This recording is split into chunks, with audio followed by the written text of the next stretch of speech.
Oh, we've been members of Trinity for longer than I really want to think about. But I'll tell you a few of the stories and why we chose Trinity. We went, the first time, we did have a small mission church in Baytown, Episcopal Church, and it was right over by our house that we had rented when we first came to Baytown. And we went to that church first. But we thought we'd try the other church the next Sunday, so that's what we did. And P. Walter Hinkle was still the priest here, and he'd only been here for about 30 years. So we went to the church with our 3 children, child, adult, child, adult, child. They were not allowed to sit by each other.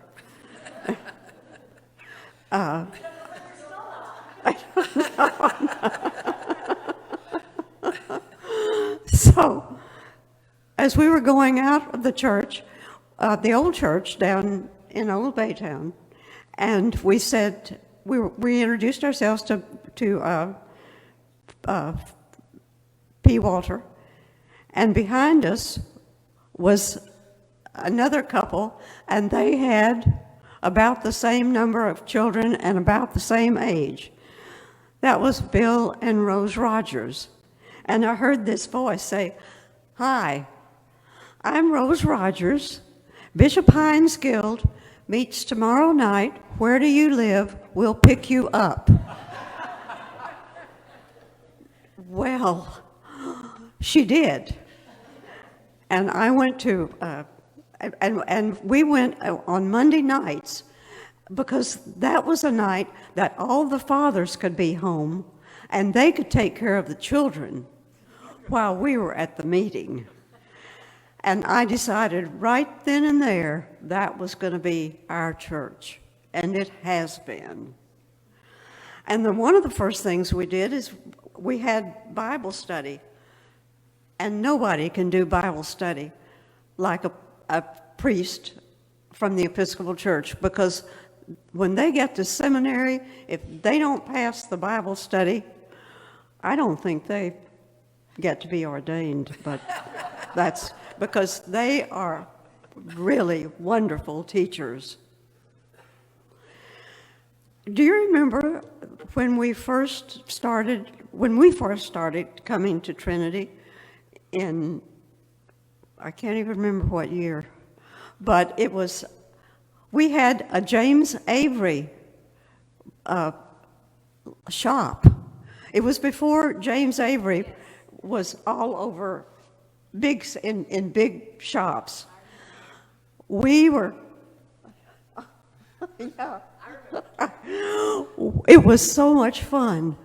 We were our very best own customers, and we were there. I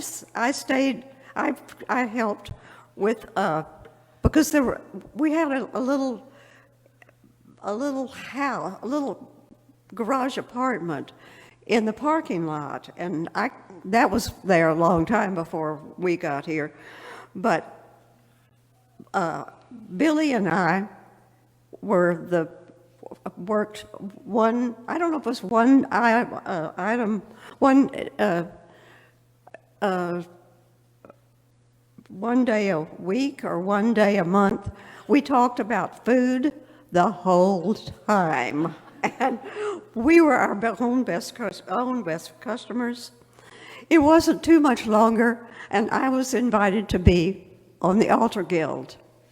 Marion Watley was on the same, it's a third Sunday, and it's a wonderful Sunday because sometimes you have Christmas, sometimes you have Easter, sometimes you don't. It just depends on how the calendar goes.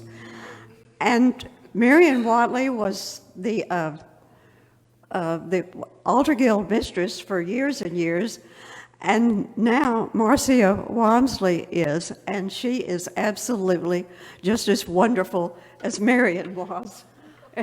Uh, she can help you, and she can do it all.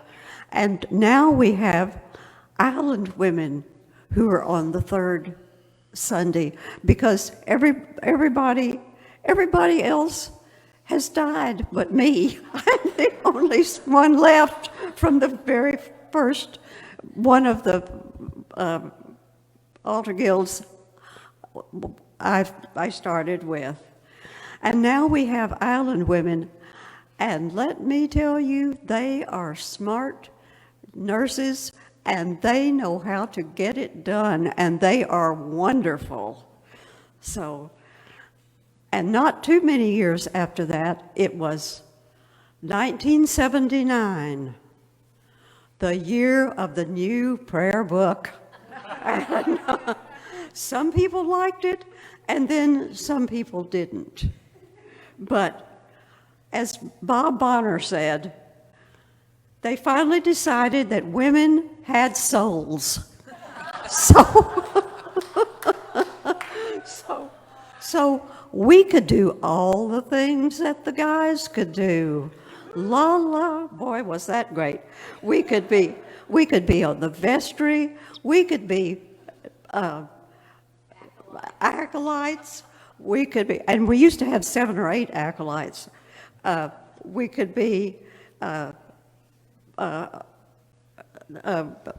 lay readers, we could be Eucharistic ministers, I mean everything.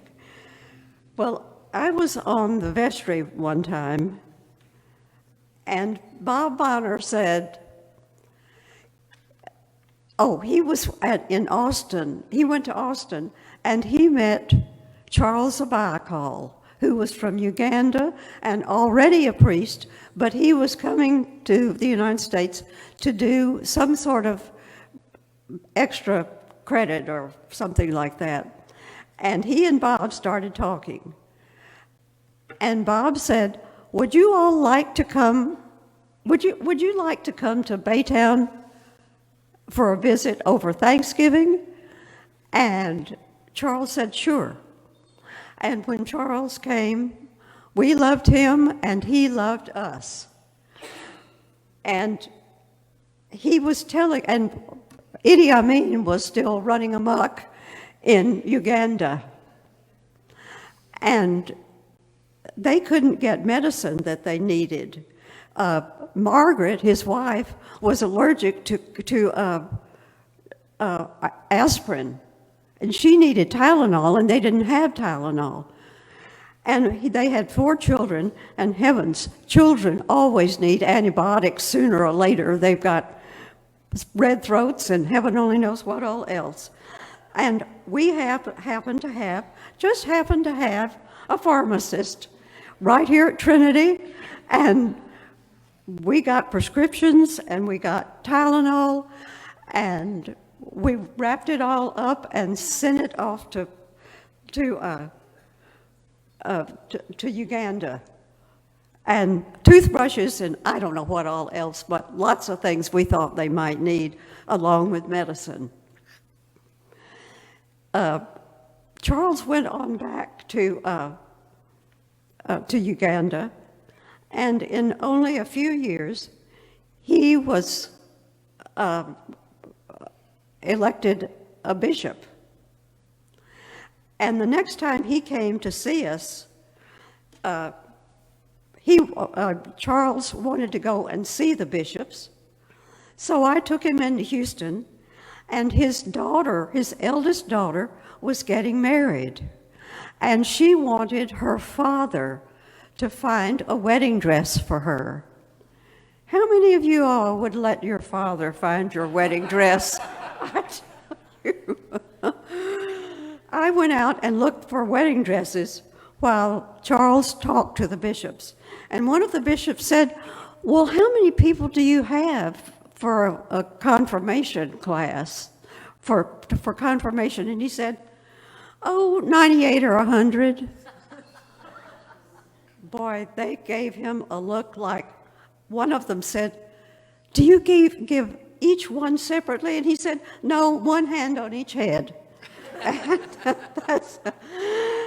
and when he came back, when he was here that time, he told us that he didn't have any transportation to go on dirt roads to be in Uganda and go to these different churches.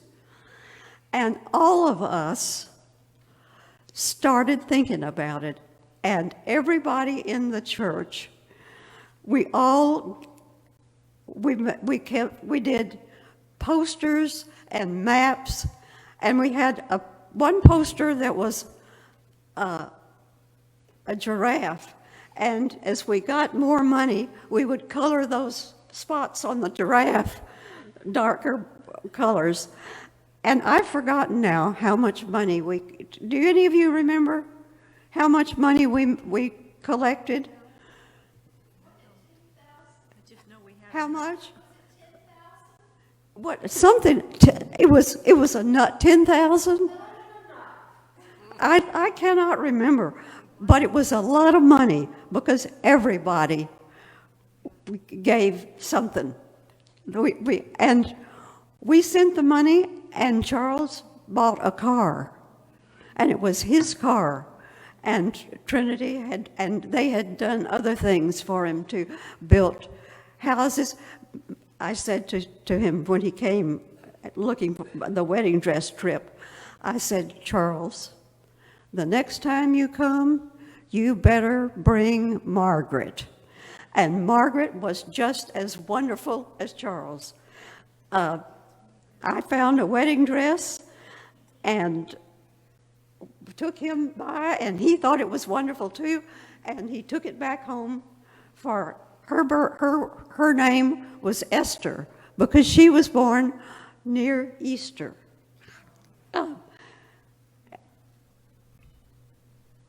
And every Sunday I saw all my friends right here. And then we had Harvey. Oh my goodness, was that an adventure? We got rescued, Dwayne and I. Everybody in our subdivision got water. We got water up to our electric plugs. So it wasn't nearly as bad as over your head, and there were lots that did that. But we got rescued by Robert Jordan in his boat, and as we got down to where we were letting people hop off, I had my little suitcase and Dwayne's little suitcase for going to a shelter. And Robert said, "Is somebody going to come and pick you up?" And I said, "No, we're going to a shelter, aren't we?" And he said, "No, you're coming to our house." And we were at his house, his and Carlos's house, for almost a month. And when we got back to our house, several days after the big event, the rugs and stuff had been taken out to the sidewalk.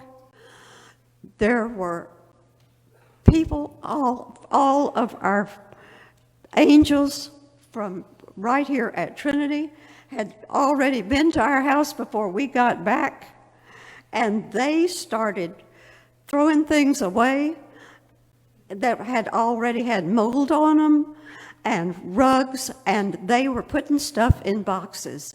And they said to me, "Hi, would you like to first put things in boxes, or would you like us to throw it away, or what should we do this?" And I said,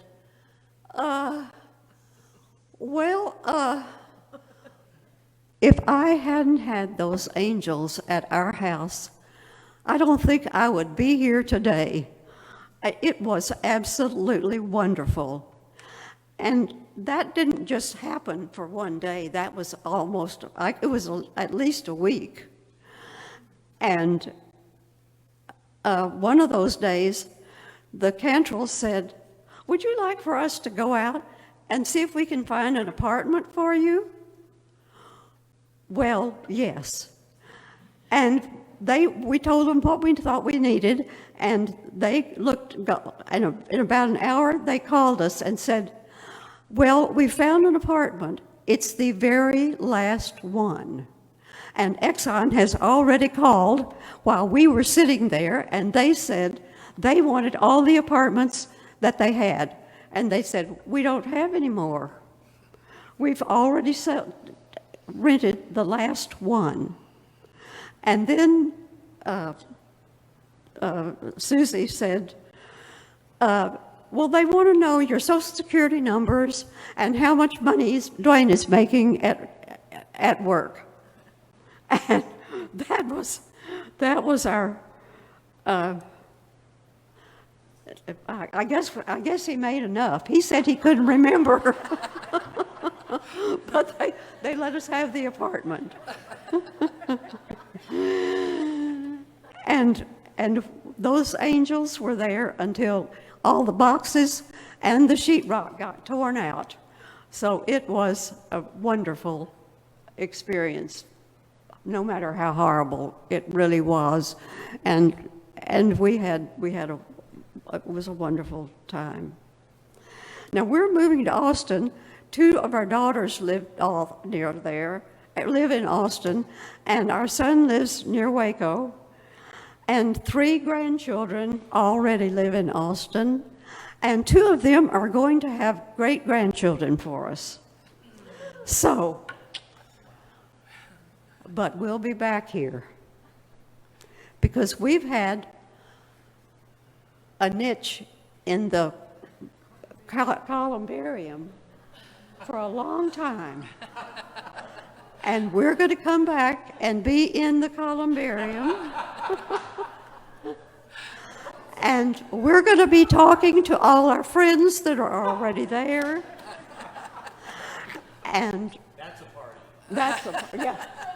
And besides that, we're going to make smart remarks about what people wear when they come to church. And then we're going to listen to the music. So we'll be back. That means you can't die and you can't move away. and James can't either. So just keep that in mind. And we'll see you one of these days again.